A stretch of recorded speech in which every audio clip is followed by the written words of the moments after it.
नमस्कार दोस्तों, only एसकेएमयू YouTube channel में आप सभी का स्वागत है। और आज के इस वीडियो में बात करने वाले एसकेएमयू यूजी सेमेस्टर 3 जो कि सेशन है आप लोग का 2024 से 28। और आज के इस वीडियो में हम लोग देखने वाले जो कि आपका AC3 पेपर हिंदी है, तो इसके हम लोग जो कुछ MCQ क्वेश्चन करने वाले हैं और आपका टॉपिक रहने वाला है पल्लवन। ठीक है, तो पल्लवन के जो कुछ MCQ क्वेश्चन करेंगे, कुछ ऑब्जेक्टिव क्वेश्चन करने वाले हैं। तो सबसे पहला जो क्वेश्चन है आपका कि पहला जो क्वेश्चन है यहाँ पर पल्लवन से यहाँ पर टॉपिक मैंने लिखा है। तो ये आपका पहला क्वेश्चन है, पल्लवन का अर्थ क्या है, यानी कि पल्लवन का क्या मतलब है, पल्लवन का क्या मीनिंग है। संक्षेप करना, भाव या विचार का विस्तार करना, अनुवाद करना, पत्र लिखना। तो पल्लवन का अर्थ होता है किसी भी भाव या विचार का विस्तार करना। तो ऑप्शन बी इसका करेक्ट आंसर हो जाएगा, भाव या विचार का विस्तार करना। ठीक है, इसके बाद नेक्स्ट आपका क्वेश्चन है, पल्लवन में किसका विस्तार किया जाता है, यानी कि किस चीज का विस्तार किया जाता है पल्लवन में। शब्दों का, वाक्यों का, भाव एवं विचारों का या फिर अक्षरों का। तो भाव एवं विचार का जो है पल्लवन में विस्तार किया जाता है। तो ऑप्शन सी इसका करेक्ट आंसर हो जाएगा, भाव या विचार का। इसके बाद नेक्स्ट आपका क्वेश्चन है, अंग्रेजी में पल्लवन को क्या कहा गया है, यानी कि अंग्रेजी में बताना है पल्लवन को क्या कहा गया है। समरी कहा गया है, एक्सपेंशन या फिर मिनिएचर एसे या फिर ट्रांसलेशन। तो इसका करेक्ट आंसर हो जाएगा ऑप्शन नंबर सी, यानी कि मिनिएचर एसे कहा गया है। तो ऑप्शन सी इसका करेक्ट आंसर हो जाएगा। नेक्स्ट आपका क्वेश्चन है, पल्लवन का मुख्य उद्देश्य क्या है। शब्दों की संख्या को बढ़ाना, मूल भाव को स्पष्ट करना, कविता लिखना, कहानी लिखना। तो पल्लवन का जो मुख्य उद्देश्य है, इसका जो ऑब्जेक्टिव है, मेन ऑब्जेक्टिव इसका क्या है, पल्लवन का मुख्य उद्देश्य क्या है, तो इसके मूल भाव को स्पष्ट करना है। तो ऑप्शन बी इसका करेक्ट आंसर हो जाएगा, मूल भाव को स्पष्ट करना। इसके बाद नेक्स्ट आपका क्वेश्चन है, पल्लवन और व्याख्या में मुख्य अंतर क्या है, यानी कि पल्लवन और व्याख्या में क्या अंतर है। दोनों जो है समान होते हैं, यानी कि पल्लवन और जो व्याख्या होते हैं दोनों समान होते हैं, दोनों एक जैसे होते हैं। या फिर व्याख्या में प्रसंग और आलोचना हो सकती है, यानी कि जो व्याख्या होती है तो उसमें प्रसंग और जो आलोचना हो सकती है। पल्लवन में केवल अनुवाद होता है, यानी कि पल्लवन जो होता है सिर्फ इसमें जो अनुवाद होता है, ट्रांसलेशन होता है, यानी कि एक भाषा से दूसरे भाषा में अनुवाद करना। या फिर ऑप्शन डी आपका व्याख्या केवल कविता की होती है, यानी कि व्याख्या जो होता है सिर्फ जो आपके कविता की होती है। तो इसका जो करेक्ट आंसर हो जाएगा ऑप्शन नंबर 20 का करेक्ट आंसर हो जाएगा, व्याख्या में जब प्रसंग और आलोचना हो सकती है, लेकिन ये पल्लवन में नहीं होगा। तो ऑप्शन 20 का करेक्ट आंसर हो जाएगा। पल्लवन हम लोग जो विस्तार करते हैं किसी भी वाक्य, भाव या फिर सुक्ति को। ठीक है, तो ऑप्शन 20 का करेक्ट आंसर हो जाएगा। नेक्स्ट आपका क्वेश्चन है, पल्लवन और भावार्थ में क्या अंतर है। जो भावार्थ और जो पल्लवन है, तो इसमें बताना है कि क्या अंतर है। दोनों बिल्कुल समान है, यानी कि दोनों एक जैसे हैं। भावार्थ में विस्तार सीमित होता है, यानी कि भावार्थ जो होता है इसमें विस्तार सीमित रूप से होता है। पल्लवन छोटा होता है और भावार्थ केवल गद्य का होता है। तो इसका जो करेक्ट आंसर है ऑप्शन नंबर बी, यानी कि भावार्थ में जो विस्तार सीमित होता है। तो ऑप्शन बी इसका करेक्ट आंसर हो जाएगा। नेक्स्ट आपका क्वेश्चन है, पल्लवन के लिए सबसे पहले क्या करना चाहिए। जब भी आप पल्लवन करेंगे तो उसके पहले क्या लिखेंगे, उदाहरण लिखना, निष्कर्ष लिखना, मूल भाव समझना या फिर शीर्षक बदलना। तो पल्लवन से स्टार्ट करने से पहले, यानी कि पल्लवन को शुरू करने से पहले सभी से पहले जो है मूल भाव को समझेंगे, यानी कि मूल भाव समझना। तो ऑप्शन सी इसका करेक्ट आंसर हो जाएगा, मूल भाव समझना। इसके बाद नेक्स्ट आपका क्वेश्चन है, पल्लवन में भाषा कैसी होनी चाहिए, यानी कि भाषा की शैली किस तरह का होना चाहिए। कठिन होना चाहिए, अलंकृत होना चाहिए, विदेशी होना चाहिए, सरल एवं स्पष्ट। तो पल्लवन में जो भाषा होनी चाहिए वो सरल और स्पष्ट होनी चाहिए। तो ऑप्शन डी इसका करेक्ट आंसर हो जाएगा, सरल एवं स्पष्ट। नेक्स्ट आपका क्वेश्चन है, पल्लवन में किस प्रकार की बातों से बचना चाहिए, यानी कि किन बातों को इसमें शामिल नहीं करना चाहिए पल्लवन में। मुख्य विचार को, तो मुख्य विचार आपके पल्लवन में रहेंगे। उदाहरण भी रहेंगे।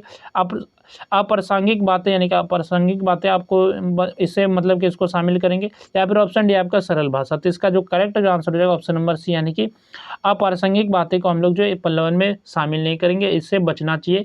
यह आपका करेक्ट आंसर हो जाएगा ऑप्शन नंबर सी। ठीक है, नेक्स्ट आपका क्वेश्चन है, पल्लवन में लेखक को क्या नहीं करना चाहिए। जो भी लेखक जो पल्लवन लिखेंगे तो उसमें लेखक को क्या नहीं करना चाहिए, भाव का विस्तार, टीका टिप्पणी, उदाहरण या फिर विश्लेषण। तो उन्हें जो है टीका टिप्पणी नहीं करना चाहिए। तो ऑप्शन 20 का करेक्ट आंसर हो जाएगा। तो पल्लवन में जो भाव विस्तार कर सकते हैं, उदाहरण लिख सकते हैं, विश्लेषण कर सकते हैं, लेकिन जो आप टीका टिप्पणी नहीं करनी चाहिए पल्लवन में। तो ऑप्शन 20 का करेक्ट आंसर हो जाएगा। नेक्स्ट आपका क्वेश्चन है, पल्लवन की रचना किस पुरुष में होनी चाहिए। तो पल्लवन की रचना किस पुरुष में होनी चाहिए, उत्तम पुरुष, मध्यम पुरुष, अन्य पुरुष या फिर प्रथम पुरुष। तो इसका जो सही आंसर हो जाएगा अन्य पुरुष। तो अन्य पुरुष आपका करेक्ट आंसर होगा। नेक्स्ट आपका क्वेश्चन है, पल्लवन किस शैली में लिखा जाना चाहिए। तो पल्लवन की जो शैली होनी चाहिए किस शैली में लिखा जाना चाहिए, समाज शैली में, व्यास शैली, काव्य शैली या फिर संवाद शैली। तो ये जो है आपका व्यास शैली में होना चाहिए। तो ऑप्शन 20 का करेक्ट आंसर हो जाएगा, व्यास शैली। नेक्स्ट आपका क्वेश्चन है, पल्लवन में वाक्य कैसे होने चाहिए। तो वाक्य किस तरह का होना चाहिए पल्लवन में, बहुत लंबे वाक्य होने चाहिए, कठिन होने चाहिए, छोटे एवं सरल या फिर केवल संयुक्त। तो इसका करेक्ट आंसर हो जाएगा ऑप्शन नंबर सी, यानी कि छोटे एवं सरल। तो पल्लवन में जो आपके छोटे और सरल वाक्य होने चाहिए। तो ऑप्शन सी इसका करेक्ट आंसर हो जाएगा।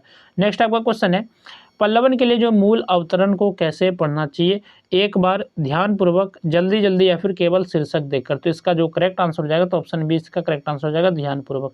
तो पल्लवन के लिए जो मूल अवतरण को जो किस तरह पढ़ना चाहिए, तो ध्यान से पढ़ना चाहिए, ध्यानपूर्वक पढ़ना चाहिए, ठीक है। तो ऑप्शन बी इसका करेक्ट आंसर होगा। नेक्स्ट आपका क्वेश्चन है, पल्लवन किसका ठीक उल्टा माना गया है। तो ये पल्लवन किसका उल्टा है, अनुवाद का है, संक्षेपण का है, निबंध का है या फिर व्याख्या का है। तो इसका जो करेक्ट आंसर हो जाएगा ऑप्शन नंबर बी यानी कि संक्षेपण का है। तो पल्लवन क्या है, तो संक्षेपण का उल्टा है। संक्षेपण में हम लोग जो किसी भी चीज़ को संक्षिप्त रूप में लिखते हैं, किसी भी लंबे कोई भी आपका गद्यांश हो तो उसको हम लोग शॉर्ट में लिखते हैं, संक्षेपण में शॉर्ट में लिखते हैं। जबकि पल्लवन में हम लोग विस्तार करते हैं यानी कि इसको बड़ा करते हैं, ठीक है। तो इसका करेक्ट आंसर हो जाएगा ऑप्शन नंबर बी यानी कि संक्षेपण का ये विपरीत है, संक्षेपण का ये उल्टा है पल्लवन। नेक्स्ट आपका क्वेश्चन है, पल्लवन में उदाहरणों का प्रयोग क्यों किया जाता है, यानी कि पल्लवन में उदाहरणों का इस्तेमाल क्यों करते हैं हम लोग, इसका प्रयोग क्यों करते हैं। उत्तर लंबा करने के लिए, उत्तर सुंदर बनाने के लिए, भाव को स्पष्ट करने के लिए या फिर अंक बढ़ाने के लिए। तो पल्लवन में जो उदाहरणों का प्रयोग किया जाता है भाव को स्पष्ट करने के लिए, तो ऑप्शन सी इसका करेक्ट आंसर हो जाएगा, भाव को स्पष्ट करने के लिए। नेक्स्ट आपका क्वेश्चन है, विदेशी भाषा का विद्यार्थी होना बुरा नहीं किसका उदाहरण है। तो ये जो विदेशी भाषा का विद्यार्थी होना बुरा नहीं, तो ये किसका उदाहरण है, पत्र लेखन का है, संक्षेपण का है, पल्लवन का है या फिर आपका निबंध का है। तो ये आपका किसका उदाहरण है, तो पल्लवन का है। तो ऑप्शन सी इसका करेक्ट आंसर हो जाएगा पल्लवन। नेक्स्ट आपका जो क्वेश्चन है, यहाँ पर थोड़ा सा पीडीएफ थोड़ा सा हट गया, या थोड़ा सा मैं यहाँ पर वापस ले आता हूँ पीडीएफ को यहाँ पर। तो ये क्वेश्चन तो हो गया था, क्वेश्चन ये आपका जो है, हाँ ये क्वेश्चन अभी तुरंत कह रहा था 70 नंबर क्वेश्चन। नेक्स्ट जो आपका क्वेश्चन है, जो कि क्वेश्चन है 80 नंबर क्वेश्चन, अपनी भाषा सर्वोपरि का मुख्य संदेश क्या है, यानी कि ये जो आपका कथन है तो इसका क्या मुख्य संदेश है, इसका क्या मैसेज है। विदेशी भाषा छोड़ देना, मातृभाषा का सम्मान, केवल अंग्रेजी पढ़ना, सभी भाषाओं का विरोध। तो इसका करेक्ट आंसर है ऑप्शन नंबर बी यानी कि मातृभाषा का सम्मान। तो अपनी भाषा जो सर्वोपरि यानी कि सबसे, अपनी भाषा जो सबसे अधिक महत्वपूर्ण है, ठीक है। तो ऑप्शन बी इसका करेक्ट आंसर जाएगा यानी कि अपनी मातृभाषा का सम्मान, ये इनका मुख्य संदेश है। नेक्स्ट आपका क्वेश्चन है, मातृभाषा में शिक्षा का क्या लाभ है। समझ अधिक होती है, खर्च बढ़ता है, समय नष्ट होता है और भ्रम बढ़ता है। तो मातृभाषा में शिक्षा का क्या लाभ है, तो समझ जो होती है अधिक होती है। तो ऑप्शन ए इसका करेक्ट आंसर हो जाएगा। नेक्स्ट आपका क्वेश्चन है, विदेशी भाषा सीखने के विषय में पुस्तक का क्या मत है। विदेशी भाषा नहीं सीखनी चाहिए, केवल विदेशी भाषा पढ़नी चाहिए, विदेशी भाषा सीखना बुरा नहीं है और केवल मातृभाषा पर्याप्त है। तो यहाँ पर विदेशी भाषा सीखने के विषय में पुस्तक का क्या मत है, तो क्या मत है, तो ऑप्शन सी इसका करेक्ट आंसर हो जाएगा, विदेशी भाषा जो है सीखना बुरा नहीं है। तो ऑप्शन सी इसका करेक्ट आंसर होगा। नेक्स्ट आपका क्वेश्चन है, नर और नारी जन्मते और मरते हैं परंतु राष्ट्र सदा अमर रहता है। इस किस विषय से संबंधित है, ये जो आपका किस विषय से संबंधित है, तो ये आपका राष्ट्र से संबंधित है। यानी कि नर और नारी जो जन्मते हैं और मरते हैं, यानी कि कोई भी महिला हो पुरुष हो वो जन्मते हैं और फिर वे मर जाते हैं, लेकिन जो अपने राष्ट्र के लिए जो हमेशा अमर रह जाते हैं, सदा अमर रहते हैं। तो ये इसका जो संबंधित है ये राष्ट्र विषय से संबंधित है, यानी कि राष्ट्र के टॉपिक से संबंधित है। तो ऑप्शन बी इसका करेक्ट आंसर हो जाएगा राष्ट्र, ठीक है। नेक्स्ट आपका क्वेश्चन है, राष्ट्र की शक्ति किसमें निहित होती है। धन में, नागरिकों की एकता में, सेना में, राजनीति में। तो राष्ट्र की शक्ति जो होती है नागरिकों की एकता में निहित होती है। तो ऑप्शन बी इसका करेक्ट आंसर हो जाएगा नागरिकों की एकता में। नेक्स्ट आपका क्वेश्चन है, राष्ट्र के अमर रहने का मुख्य आधार क्या है। जनसंख्या, संस्कृति एवं परंपरा, व्यापार या फिर उद्योग। तो राष्ट्र के जो अमर रहने का जो मुख्य आधार है संस्कृति एवं परंपरा है। तो ऑप्शन बी इसका करेक्ट आंसर हो जाएगा। नेक्स्ट आपका क्वेश्चन है, पल्लवन के अनुसार भारत की एकता का प्रमुख आधार क्या है। राजनीति, भाषा विवाद, सांस्कृतिक एकता या फिर क्षेत्रवाद। तो पल्लवन के अनुसार जो भारत की एकता का जो प्रमुख आधार है वो है सांस्कृतिक एकता। तो ऑप्शन सी इसका करेक्ट आंसर हो जाएगा सांस्कृतिक एकता। नेक्स्ट आपका क्वेश्चन है, गुरु का ऋण सबसे बड़ा होता है, यह किस भाग में दिया गया है। उदाहरण, अभ्यास, परिभाषा या फिर नियम।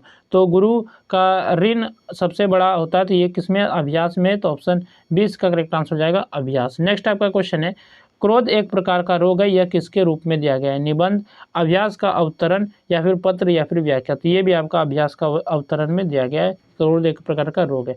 नेक्स्ट आपका क्वेश्चन है, हिंसा बुरी चीज़ है पर दास्ता उससे भी बुरी है, यह कथन किसका है। तो यह कथन जो है आपका नेहरू का है। तो ऑप्शन बी इसका करेक्ट आंसर हो जाएगा नेहरू। नेक्स्ट आपका क्वेश्चन है, गुरु का ऋण सबसे बड़ा होता है, यह कथन किसका है। तो यह जो कथन है महात्मा गांधी का। तो ऑप्शन ए इसका करेक्ट आंसर हो जाएगा। नेक्स्ट आपका क्वेश्चन है, पल्लवन में मुख्य एवं गौण विचारों का क्या किया जाता है। जो मुख्य और गौण विचार होते हैं इनका क्या किया जाता है, छोड़ दिया जाता है, केवल मुख्य विचार लिखा जाता है, दोनों का क्रमबद्ध विस्तार किया जाता है या फिर केवल उदाहरण लिखे जाते हैं। तो इसका करेक्ट आंसर है ऑप्शन नंबर सी, यानी कि दोनों का जो है क्रमबद्ध विस्तार किया जाता है। तो ऑप्शन सी इसका करेक्ट आंसर हो जाएगा।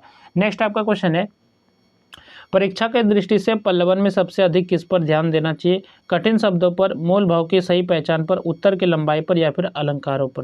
तो इसका करेक्ट आंसर है ऑप्शन नंबर बी, यानी कि मूल भाव की सही पहचान पर। तो ऑप्शन बी इसका करेक्ट आंसर हो जाएगा। तो यहाँ तक हम लोगों ने जो कुछ एमसीक्यू क्वेश्चन देखे पल्लवन के लिए, और बाकी तो आपने पहले ही वीडियो देख लिया होगा पल्लवन से, तो आपको बहुत ही ईजी लगा होगा। तो चलिए फिर मिलते हैं नेक्स्ट क्वेश्चन में, मतलब नेक्स्ट वीडियो में, और इस वीडियो में बस इतना ही।